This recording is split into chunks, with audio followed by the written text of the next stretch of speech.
Hey guys, how's everything going? Hope everybody has had a wonderful weekend so far. Thank you for joining What's the 411 with me, of course, your girl, Miss Ellie. I appreciate you guys hopping on a Sunday because we know this is not the norm, but we're doubling up this week. You know what I mean?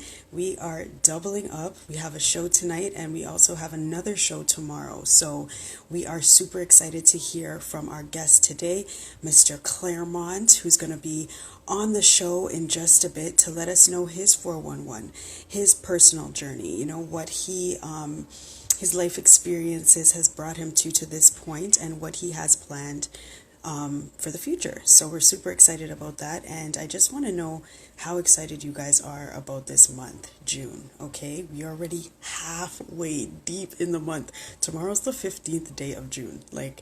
I don't know. I keep saying it, but the more I say it, these days are just flying by. Time is just really, really escaping us. So we're 15 days, that means or 14 days today into our challenge, right? How is that going? Well, so far I've been doing pretty good. I've been writing everything down, journaling, planning ahead, and I feel like pre-planning the day is just really, really working very well for me.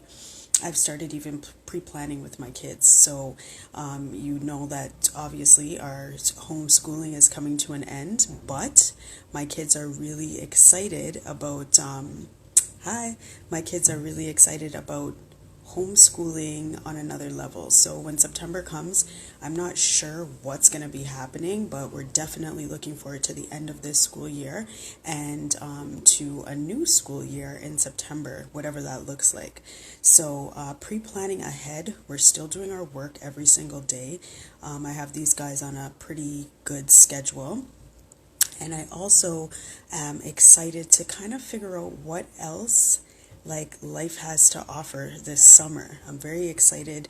I have so many different plans that I'm preparing for. So this 30-day challenge has really changed my trajectory or whatever it's called. I don't know, your kids aren't going back. You know what? I'm feeling it. My kids, I don't want them to go back either. And to tell you the truth, I've been trying to do this homeschooling, but it's a fear of mine. Am I good enough? Not good enough, but yeah, honestly, I was thinking to myself, am I good enough to teach my own children? Now that fear is gone. With this whole coronavirus and everything, it's it's crazy, It's crazy. So I'm really looking forward to teaching my children. Right? Name one, please. Congrats. So I'm going to be, I don't know what you mean by name one, but yeah, I don't want to send my kids back either. I don't think that, I think that, okay, so first off, I just want to invite you guys to join my the Federation of Black Parents, Toronto, okay? So it is starting in Toronto here, but it's also I'm looking to have this global, worldwide. I want us as Black parents to get together and basically put in what we want to see from what we want to see in the future of our own children. And I've been reading up on a lot of information that we need to really pour into our children. Not only Black history, but we also need to figure out what we're doing with our kids. People are okay, what is going to happen, in the next year? What do we really want to teach our children? I want to teach my children about learning how to own property. I want to teach them how to save money properly. What am I excited for this upcoming summer? I am working on a couple of projects that I am really, really, really excited to put out. I'm not trying to put it all out there. You know what I mean? I'm not trying to put it all out there right now. I'm working on it. And that's one thing that I personally have to work on too, is talking too much. Because sometimes I talk about my plans before I have them all formulated. I want to make sure I set myself up properly, make my plans, do what I got to do, and then put it out there. So that's what my 30-day project is really about. This 30 days I'm really working on myself. It has a lot to do with the mindset too. I have a lot of my own personal fears that I'm trying to overcome, past behavior patterns that I really want to get rid of, and just moving forward in a positive light. There's a lot of different things that I need to change about myself. I believe that it's on a personal level we need to start. So although I do have everybody that I'm trying to get together in this Federation of Black Parents, I really have to do a lot of inner work. But without further ado, I definitely have to invite Mr. Clairmont onto the show because he is looking to about his journey and his experiences. So this ain't about me today. It's not about me, y'all, but we definitely have to talk. Okay. Yeah. I was trying to get my phone to stay stable, but it didn't do that. Let me do this again the right way. There we go. There we go. How are you? I am well, thank you. How are you doing today? I'm doing good. I'm doing good. I was just talking about, I'm in the middle of my 30-day challenge. I'm doing a whole bunch of different things that I'm trying to work on personally. And one of them is getting individuals such as yourself on the show to help to inspire not only myself, but masses amount of people that are listening. So, thank you so much for joining the show. Not a problem, not a problem. And forgive my shaking hands. This is the first time anybody's ever tried to interview me, actually. I am Really? always the one that is interviewing somebody. Oh my Actually, I should say this, goodness. that on my show last Friday, one of my DJs is about time somebody interviewed. Let's do a 2 minutes thing out of it, out of my show to talk about my journey. So we only had like about 5 minutes to do that. So then it was over and it was back to me again. So, but Wow. This is awesome. So, well, without further ado, introduce yourself, please. Let the audience know who you are and give us a little bit about yourself. Well, my name is Clairmont Humphrey. I am a father of four wonderful children and a first-time granddad. I just recently became a grandfather, so Awesome. thanks to my son and his Congratulations. beautiful wife, and they made me a grandfather. And I guess it's an awesome feeling to become one. Oh, oh my gosh. Like right off the bat, Instagram. Why are you doing this to us? Why? There you Hopefully, go. Yeah, oh, yeah, there we go. yeah. Okay, good. Since I was 20 plus, more or less. And so 37 years I've been here. My eldest is 36 years old this year. And my youngest is going to be 21. So Wow, that's that's me in a congratulations. nutshell. Yeah, thank you. Okay, okay. So, tell us a little bit about your business. What is it Oh, that you streaming do? praise radio. What a journey. It's 20 years this year, this month actually. Friday we celebrated our 20th year, so we're going to practically do stuff all month for the 20 years of streaming praise radio. When we started, I remember the question was asked, who's going to be listening to that, little old ladies? And today, little old ladies are the ones that are actually listening to it. So there you go. Anyhow, Wow.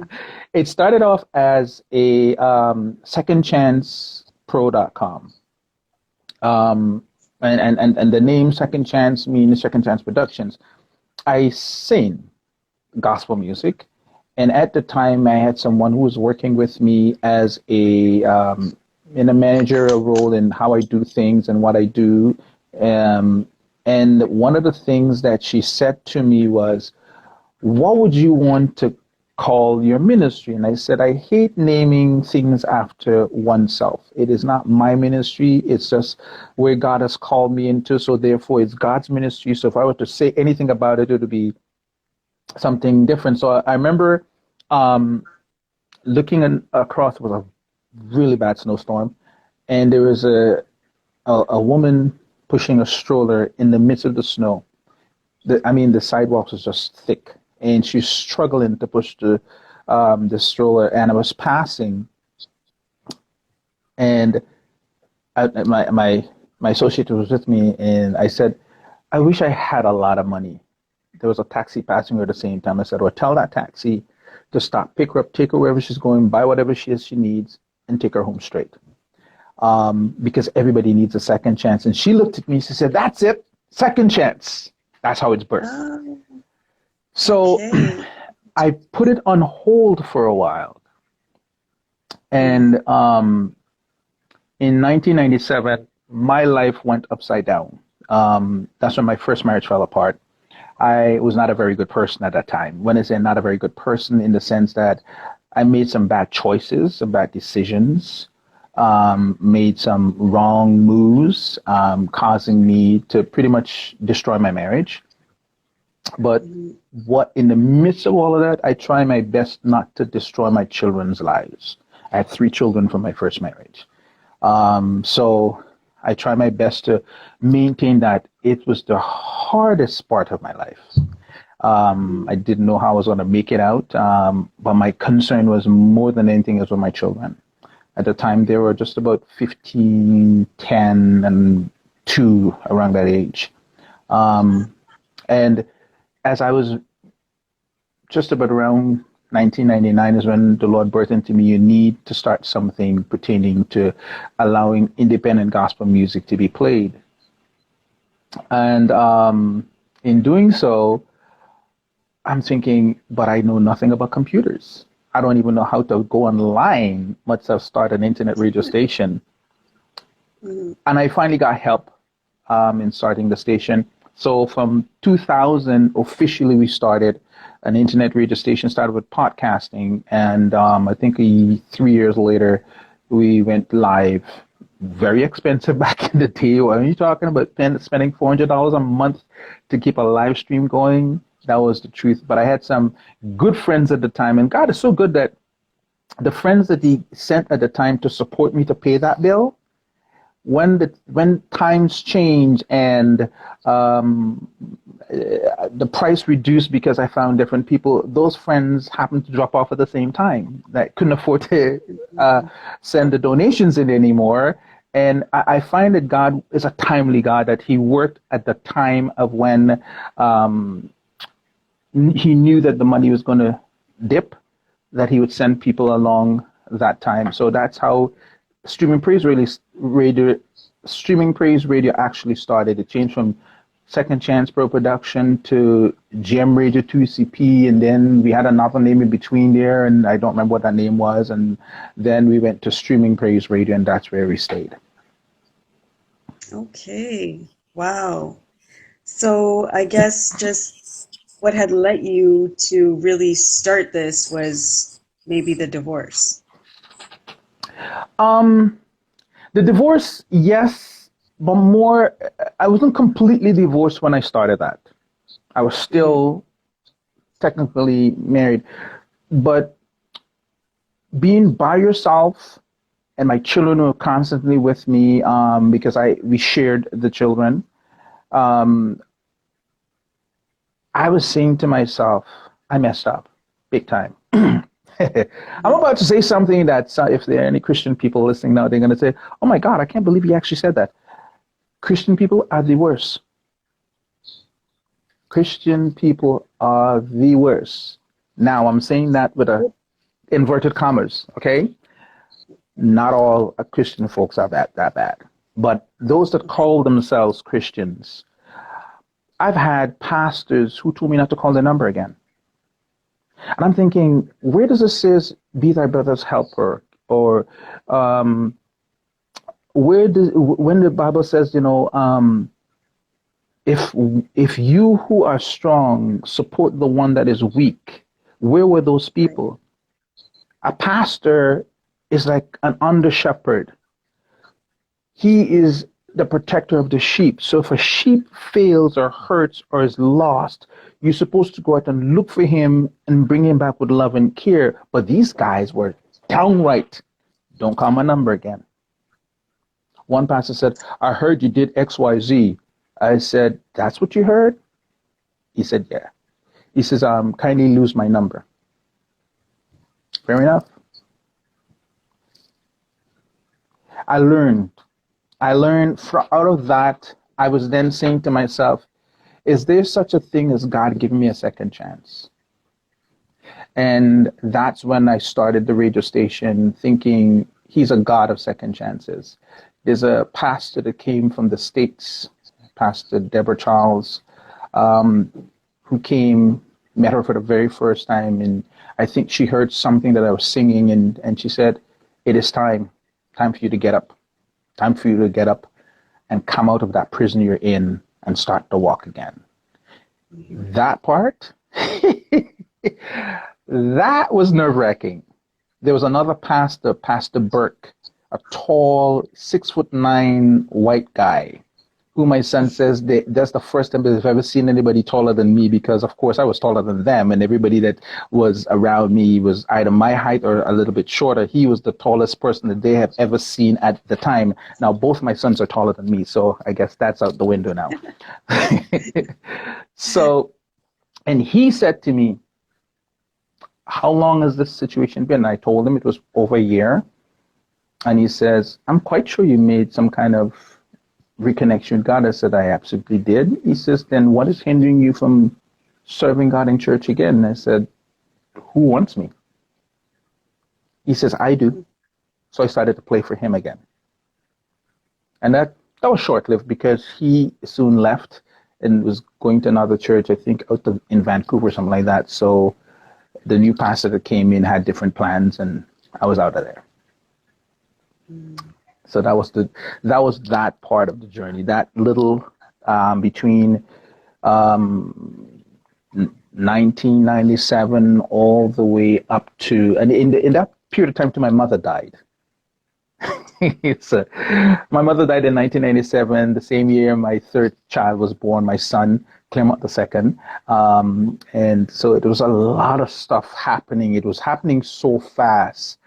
And I don't care who you are, when things are snowballing that fast and you don't have strong people around you, you're by yourself, you have a tendency of slipping very quickly. And that's what happened to me. Now I try to make myself available, especially, I know my son is probably watching too, available to him. It says, hey, if anybody know how to stay away from messing up, I do. Contact me.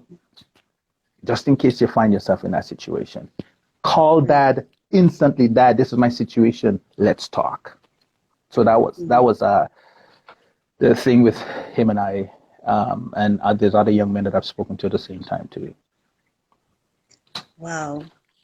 So you talk about brotherly correction, and being able to, correct our brothers and sisters, forgive them, and try to show them a different way. How do you do that now that you've learned how to be on the receiving end of no brotherly correction? How do you offer that? Let's put it this way. It took me a little while to grasp that too as well. My journey had so many twists and turns, and I believe it's God's way of saying the things that you should have learned then, you're going to learn now, and it's going to be on a fast track. It's not going to be like you had this much time to do this X, Y, Z, because keep in mind, I came here when I was 20, and just a little before I became 21, I got married. So I got married young. My wife was just a year older than I was. So we were a young couple in a young marriage trying to figure things out with bad directions. So the combination was not good. So I learned over the years, and most recently, I should say, I've learned. I think it could be a year or so ago. I was doing something, and I was talking to a gentleman, and he says, "Oh, no one wants to hang with me because I am," and his descriptive way of projecting himself. I'm thinking, man, I said, you can't say that about yourself. He says, yes, I can. That's who I am. I said, no. So let me tell you something. People may think of you that way, but that's not how God sees you. Because in that moment, God was saying to me, when those men brought the woman to him, to Jesus, and they say, she's a whore, and we need to stone her because she's no good. And he wrote on the ground, and he says, he without sin cast the first stone. Because in order for her to become the whore, it had to be somebody else who was the John. And he says, he without sin cast the first stone. And when you look in the ground and he wrote on the ground and he raised up his head, everybody was gone. But the woman. And he says, where are your accusers? And she says, they all left. He says, then go your way, sin no more, because I don't accuse you either. See, if we're to be living Christ-like, we were not put here to accuse everybody that sin or everybody that fail or everybody that fall. We are here to love as Christ loved the church. And if we demonstrate what Christ, our shepherd, has been teaching us, we will get it right. But we put our own little narratives in there, what we want to see. We've changed doctrines to change scripture to suit our doctrines that we want to believe in. We have done different things. So it brings that that negativity of not loving as we should. This word unconditional love that we talk about, just yesterday somebody's asking me, what is unconditional love? I said the best way I can describe it is between you and your children, not even you and your spouse, between you and your children, because it does not matter what your children do, you're going to love them the same. I mean, they except for a few parents who just totally don't care about children, period. They just disappear. But when you love your children, it doesn't matter what they do. It don't even matter even if they cuss you off. That love, that's why you're pain inside, because you long for the day when you can reconnect, because that love is going to remain there. That unconditional love says, in spite of what, I'm going to love you regardless, not because of, but regardless of. It's a different thing. So I am now learning how to see people in that light and to love people in that light genuinely. And it's not easy because some people, you just want to put them in front and run a bulldozer over them. But you still have to demonstrate that love of God to them by saying, I'm going to love you regardless. Hi to my son, he's saying hello. Hi, Kalantini. Dicola. That's the one who made me a grandfather. Oh, congratulations. Yeah. Congratulations on your new baby. Does he have a boy or a girl? Girl, a little beautiful little baby girl. And that when I look at her recently, a recent photo he sent us, she reminded me of my mom when she was younger. Instantly, I'm like, oh my goodness, just look at my mother. Look, she was younger. Yeah. Beautiful. So yeah. So that's it. If you're going to demonstrate love, it has to be without judgment. Without judgment. Yeah, so I mean, I watch your posts almost every single morning. They come out, you're always early in the morning, and your posts are full of information, full of, what we need to strive for on a daily basis. And they're different every single day. Like, where do you come up with these posts? They're so good. You would so believe good. It. I'm trying to remember what I post, and this is what God does with me. I go to bed at night. You see these things in my ear right here? Believe it or not, yeah. I go to bed doing two things at night. I would listen to the word of God being read while I'm sleeping. Because either that or I will have soft music playing in the background with the sound of nature going on in the background, right? And sometimes during those moments and times, when I would say, God would give me a word. Or the day before, I would see something and I ponder over it and I think, wow, what's God saying here today? So you have these different little things that comes out that through, I would say, my experiences that I would write accordingly. Now, last year and possibly the year before, I'd written a lot of stuff and pushed it aside. Just little things. It wasn't grammatically correct. Some of it wasn't even spelled properly, all that kind of stuff. So I just kind of like wrote, put it aside. And the Lord says to me, I want you to go back to those things, pull them out. And as you see it fit for you that day, not for I write for me and I share with everybody else. Whatever I think God is speaking to me about, I share. but originally starts with me. For example, on Friday last, I spoke about from John chapter 11, 39 to 40 and 43. And Jesus said, "Take the stone away, Martha." The dead man's sister told Jesus, "Lord, there must be already a stench. He's been dead for 4 days." And Jesus said, "Didn't I tell you that if you believe, you would see God's glory?" And after Jesus had said this, he shouted as loudly as he could, "Lazarus, come forth."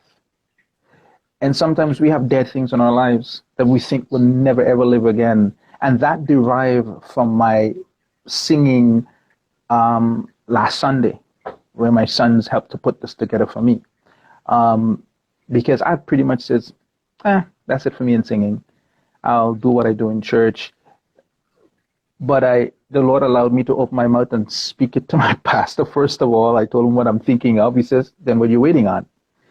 So I said, "You know what? I should have never said anything to you because I know what you would have said." Then I said it to my sons, and they said, "Yeah, Dad, you should do this." And my girl said, "Yeah, Dad, you should do it," right? And I'm thinking, and the question was asking, "Dad, are you going to do it?" And especially the same Di Cola here, Mr. Cola, he would say, "Dad, I think you should do this, you know." So my youngest son is the one that put everything together for me, and this is how I started that. As I was reflecting on that, I realized God was speaking to the dead thing, or the thing that is stagnant in my life, or the thing that is laid back in my life that hasn't come forth, and saying, "Come forth. It's time to come forward." So I write based on me, my feelings, my experience, and then I share it with everybody else. So I You're have a lot of smiling so experiences. hard. Yeah, yeah. So that's how it goes with me. I'm trying to get this thing from shaking. Let me see if I can do this.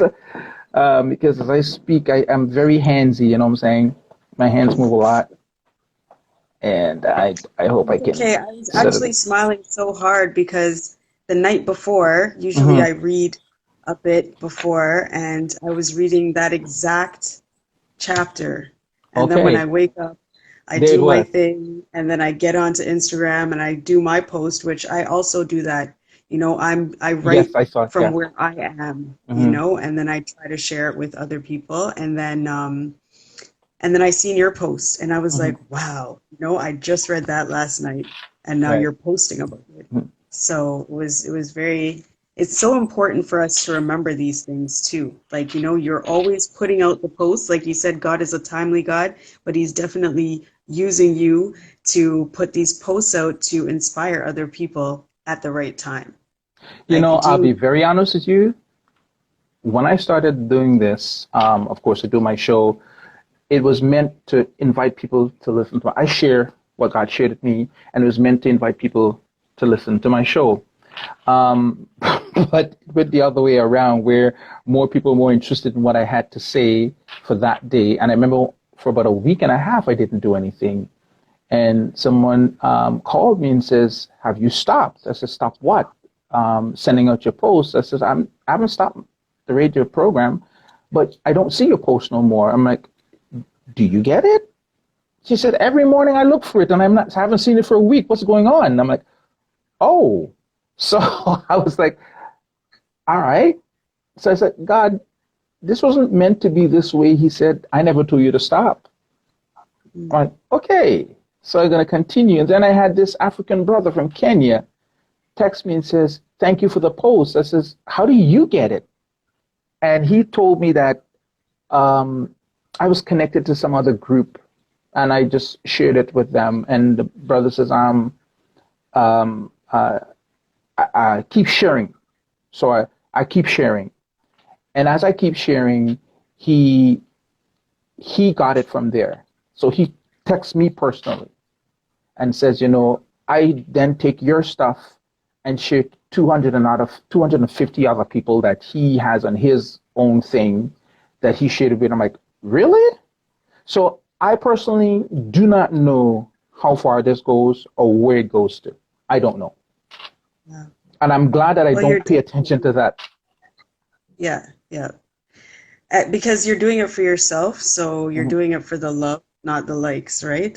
Hmm. So, but it definitely it definitely motivates individuals out there. So don't stop. Don't I stop. won't. I won't. I won't. Thank you for telling me that. I won't.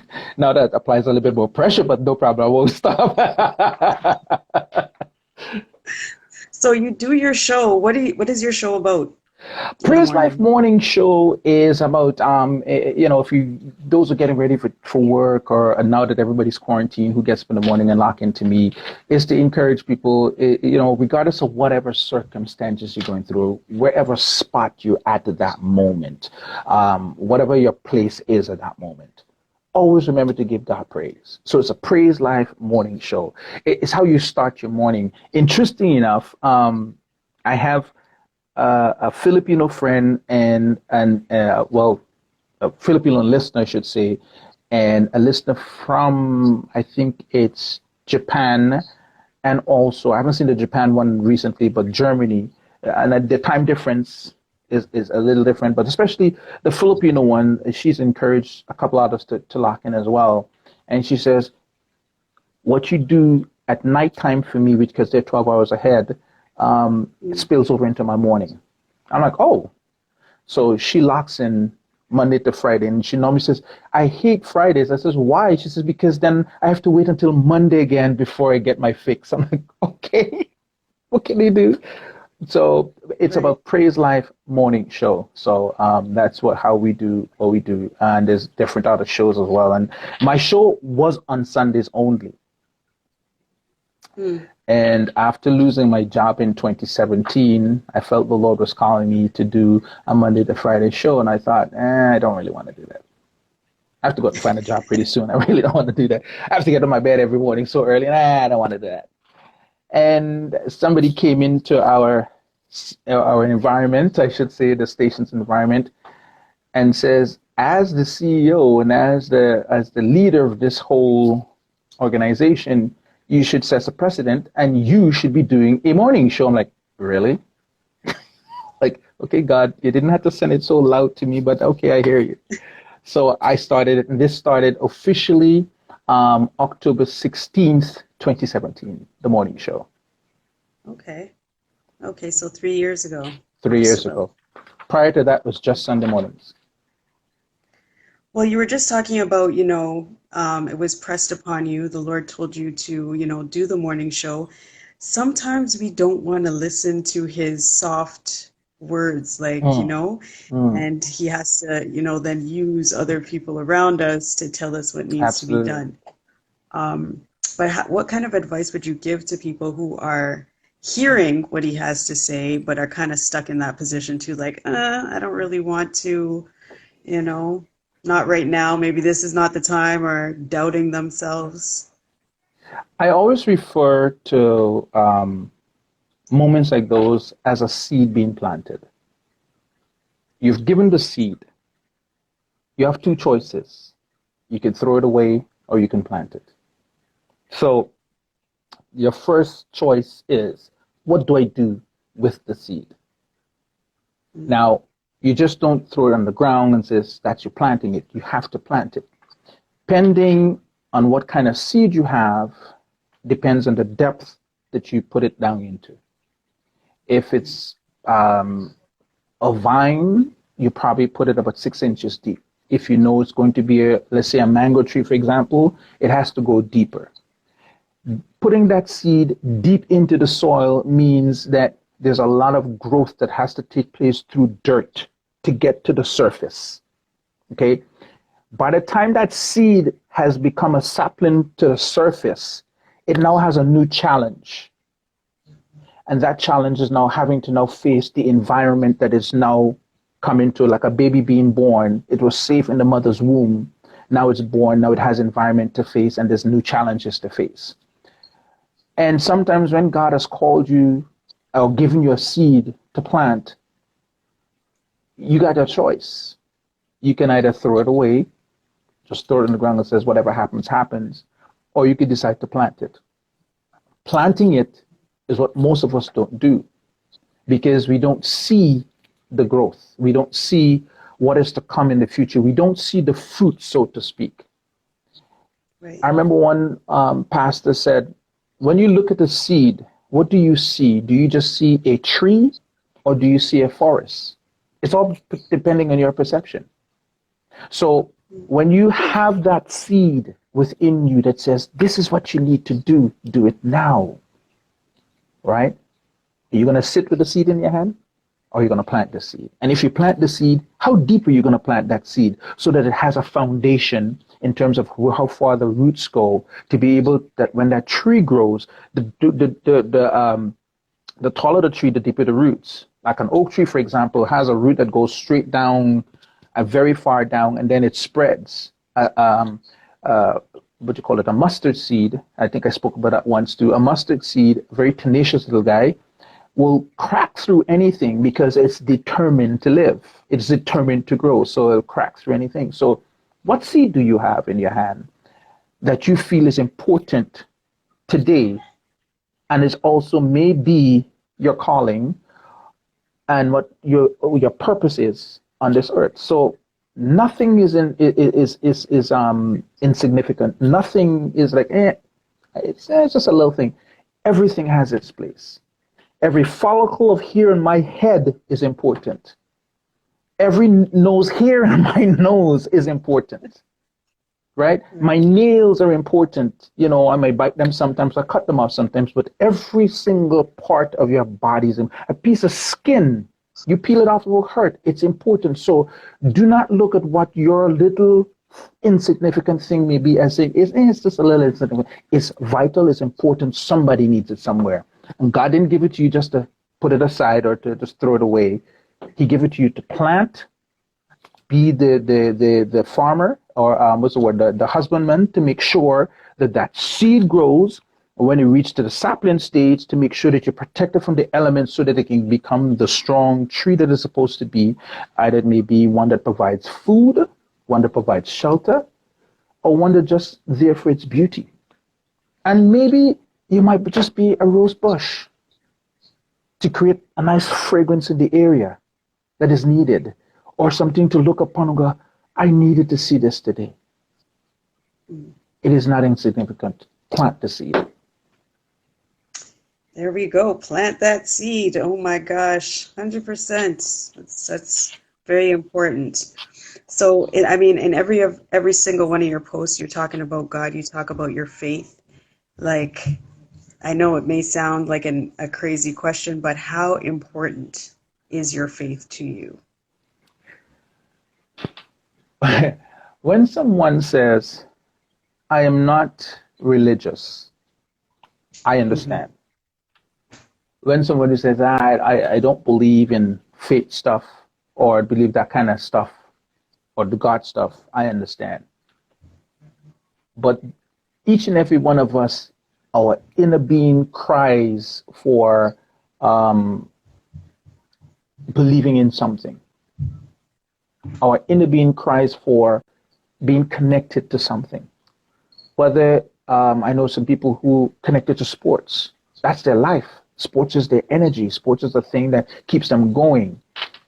But it only goes so far because when the sports is over, they need something else to hold on to. And in most cases, mostly, I used to work in a hospital before, and I remember hearing this guy said he don't believe in God. And I said, why? He says, who is God? There's no God. I mean, and I said, when you look outside and you see the skies, it rains, the sun comes out, it snows, the wind blows, you don't know where it's coming from or where it's going. Who made that? I don't know, maybe some cosmic thing that took place that says, still God, still some supreme being. I says, your battle is with the Christian belief. I'm not talking about that. I'm talking about God. Do you believe there is a God? Close to the end of his life, I remember one day he was having a really bad day and he called me Monty for short, right? He says, Monty, come. So what's up? He said, I know we had this conversation before. I said, what's that? He said, I need you to pray for me.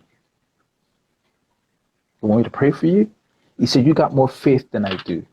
I said, no, I just believe that there's something bigger than me that can provide for me. When I don't have an answer, he has the answer.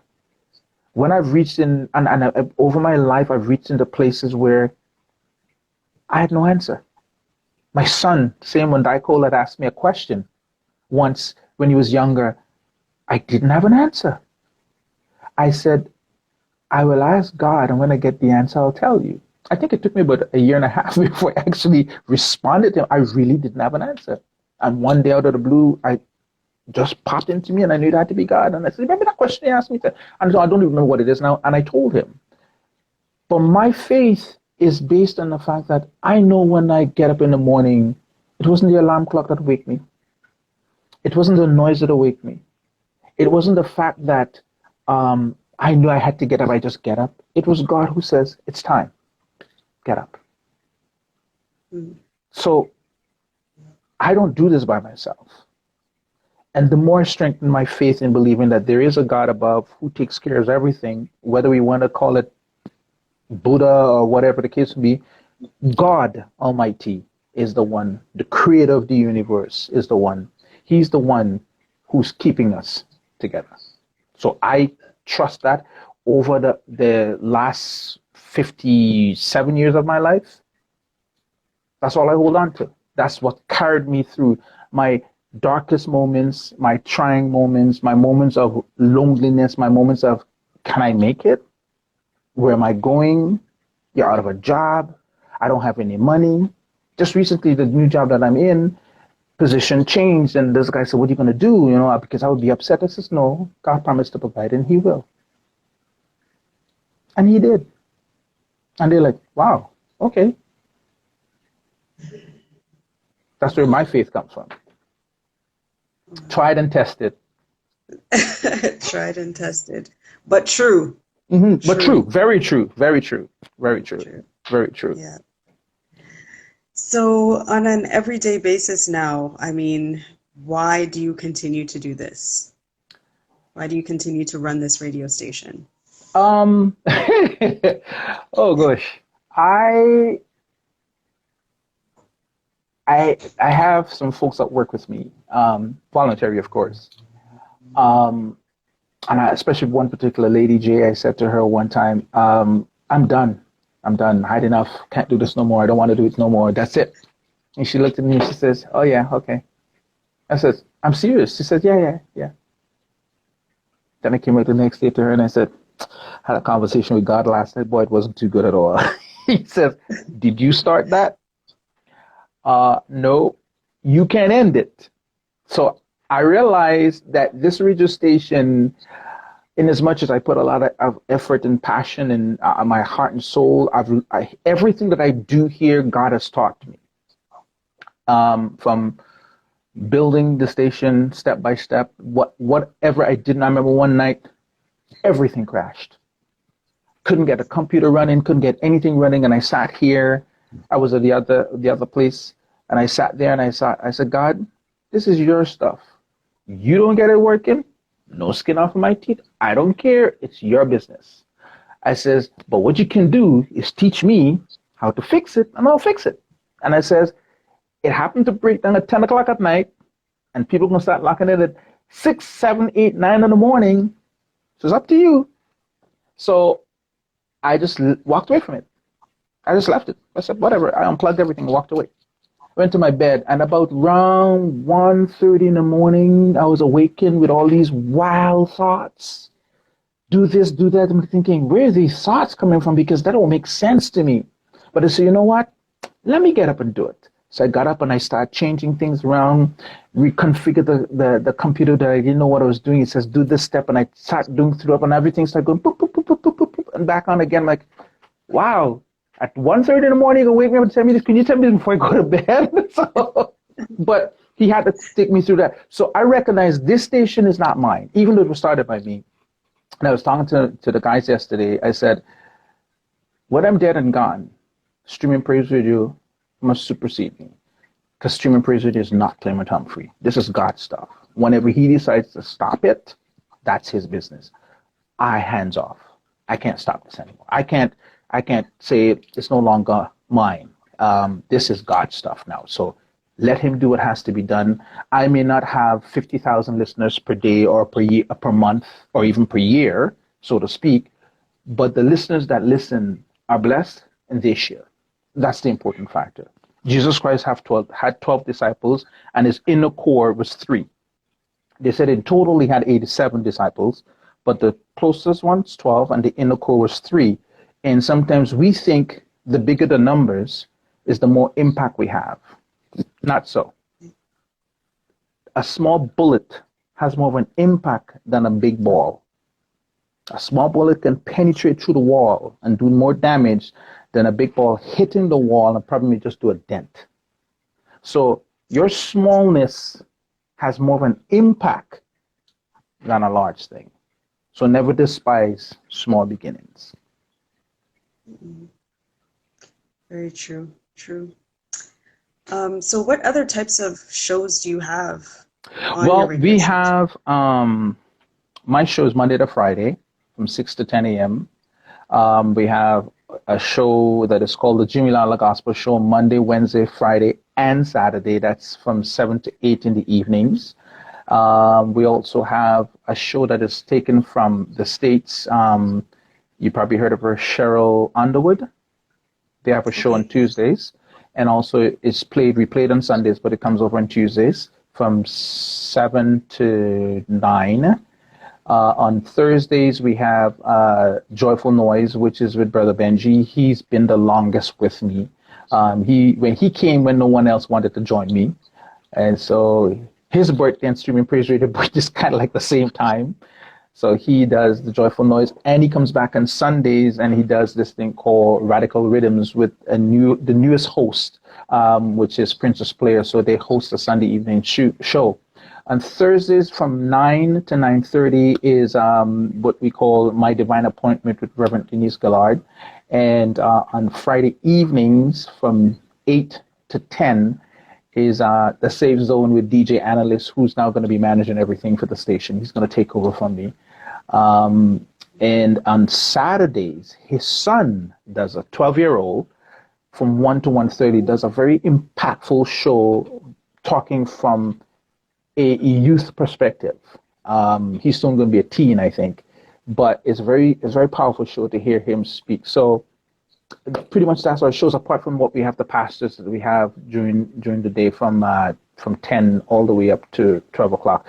We also broadcast the BBC World Service, which comes on at 4, Monday, Tuesday, Wednesday, from 4, Thursdays from 5, and back to Fridays from 4, and Saturdays also from 4. And we used to have it on Sundays, but we knocked that out. So that's the BBC World Service. Okay. So what does he talk about, the 12-year-olds? Man, he touched some subjects that I am impressed with. I am very proud of him for this, from racism to the pandemic that has been going on to what it is like to being a father with his own dad. He interviewed his dad too about being a dad and in this time, how to handle all the confusions going on. I mean, I was thinking, how old is he again? So, Wow. really very, very impactful shows from a 12-year-old. And we may think that our children are not understanding what's going on, but they sure do. They sure do understand, and they sure do. They have their own thinking cap on and wanting to know, like, what's going on, what's happening. So as a father, yourself, you have 4 bigger children, but at the same time, tell us about like the significance of being a staple in the community and then, of course, at home. And now you're a grandfather, so you're on to the next generation, you know what I mean? Right. Talk about the significance of that. Forever long, if you want to destroy a nation of people, and I didn't say race, I said nation of people, destroy the men. Men are very vital and important. God made a 2-person's leadership in a family. So when you get rid of the man, you get rid of what we call the protector of the home, leaves the home exposed. So mother now has to do 2 things: make sure that the children are okay and try to protect the home. And I often say this, and I know I've been challenged on this on many occasions, and this is my reasoning for saying this. If you leave a mother to raise a girl and a boy, both children have a bit of deficiency. The boy wouldn't know how to be a man properly because there's no father around. The girl wouldn't understand what it is, what kind of man she needs to have in her life because she's never had a father. But you leave both the boy and the girl with the father. Mother's gone. And if he's a good enough father, not really, loose, so to speak, he will have taught his son how to be a man and also teach his son how to treat his sister. His sister will then learn how a man ought to treat her like her brother and her father, because she's now the princess. Her father is now the king, who will teach her how a man ought to respect her as a woman. My youngest daughter, and so is my oldest one too, will both tell you that I remember my oldest daughter saying to me, she was dating some guy and I said, why? She says, Dad, you got to remember there's not a lot of guys like you out there. I'm like, is that supposed to be good or bad? And she said, no, it's good because of what she's learned. My daughter said, I've gained my confidence from my dad. So any man that's coming into her life has to come with that same thing towards her. So a man can raise male and female strong enough, independent enough, and secure enough to know that knowing who they are as a person, as a people. So it's very important, vital for fathers to be around. And I know sometimes fathers are taken away from the home for many different reasons, especially within the Black community. But at the same time, if you're a father and you know a female who's raising children, you may be a father to your family, but it doesn't stop you from being a father figure to those children as well. And that's what we need to do as a community, how to reach out to those younger ones and to become father figures, because they're all looking for a father figure. Some male role that they can say, yeah, I want to be like that. So we have to learn how to become that. And sometimes it's not that easy because no one wants to give up or relinquish their leadership. They're like, well, you're not my dad kind of thing, but no one wants to especially a mother would want to say, well, you're not his father, so why are you telling him these things? But in some cases, it is very well needed because it helps to build stronger communities. A village raise the children. True, very important. And then, so how important is it for our children to learn the word? The word is, the word is the foundation. The unadulterated word of God is the foundation of any child's life. I remember hearing many, many years ago that the Catholic says this: you give us your child between the ages of 0 age to 7, and they'll be a Catholic for the rest of their lives. Because why? They will teach them what they want to teach them. So if we teach them the word, we teach them how to honor God, first of all, and to honor God's word in the sense of everything about life you can possibly think about. Anything in life you could think about. You name anything you want to name. You'll find it in the scripture. Even incest in the scripture. You talk about a crazy life of what do you call it? I think it's called polygamy. Scripture. It's in there. How did they deal with it? Adulterous living. David, perfect example. And here's the interesting thing. My pastor is teaching on genealogy these days. That's the same lineage that Christ came through. Very interesting background. Very interesting background. Same lineage. So knowing the word, understanding scripture, understanding who you are, and the scriptures will tell you who you are. You're not a failure. You're not last, but you're the first. You're not weak, but you're strong. You have a God that cares about you, not despise you. In spite if you stumble and fall and everybody may say wrong about you, there's a God that says, I love you. So when a child learns that and a child understands that, it doesn't matter what you say out there, it matters what God says, I am good. Wow. So how do you stay motivated? You are pumped on a daily basis. You just seem like you're just go, go, go. Like, how do you stay motivated? I have my low days, and I think I was coming to an end last year around April, May. And it's in the middle of May sometime. I have a very good friend that I talk to that lives in the States, in Albany, for matter of fact. And one day I said to her, I says, I got up early this morning, like around 3:30, opened my eyes, and the first thing I hear in my inner spirit, God says, you have to go to the States. And I says, to the States? Why the States? You could send me home to Guyana. That's where I'm from. Get some sun and thing. He says, no, I want you to go to the States. And she says, when you have to go? I said, I have to wait on him to tell me when I have to go. I was at my end then. I was at the time when, like, man, I just had enough. My tank is running dry. My gasoline is running out, and I just needed something. And God knew what I needed, and I didn't know He was preparing me for something.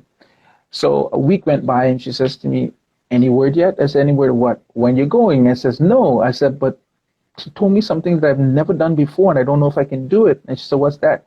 That I have to fast for 40 days.